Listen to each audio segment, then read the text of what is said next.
আসসালামু আলাইকুম। আমরা গতকালকে যে শাকের বীজগুলা কিনেছিলাম সেগুলোই আজকে রোপণ করেছি। আমাদের যেখানে লাগানোর জন্য রেডি করেছিলাম জায়গা, অর্থাৎ যে জায়গাটাতে পানির বড় ছিল আমরা ভেঙে ফেলেছি, সেখানে আজকে শাকের বীজগুলো রোপণ করেছি।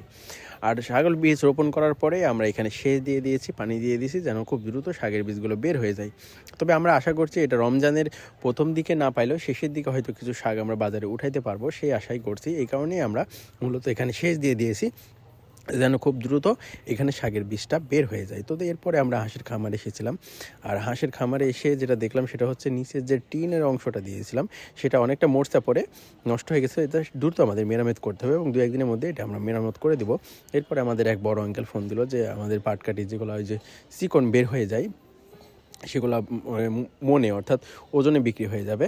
তো এই কারণে আমরা আবার সকাল সকাল চলে গেলাম সেখানে সেগুলো মনে ওজন করে দিতে।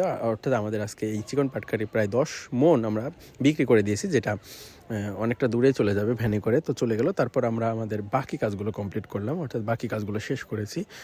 আর শেষ করার পরে আসলে ওই আবার ভ্যানটা রেডি করতে বা ভ্যানটা সাজাই দিতেও একটু সময় লেগেছিলো, অনেকক্ষণ সময়।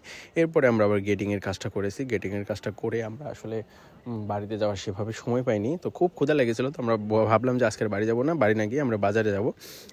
বাজারে গিয়ে নাস্তা করবো। যেহেতু আজকে আমাদের এখানে হাট নেই বা হাট বসে না, সেহেতু সব দোকানেও নাস্তা পাওয়া যাবে না। তো তারপরেও আমরা মোটামুটি একটা দোকানে গেলাম এবং সেখানে গিয়ে আপনার হচ্ছে আমরা যে নাস্তা করলাম, অর্থাৎ সেখানে হচ্ছে আপনার পরোটা এবং হচ্ছে ডাল এবং ডিম ভাজি দিয়ে আমরা নাস্তা করেছি।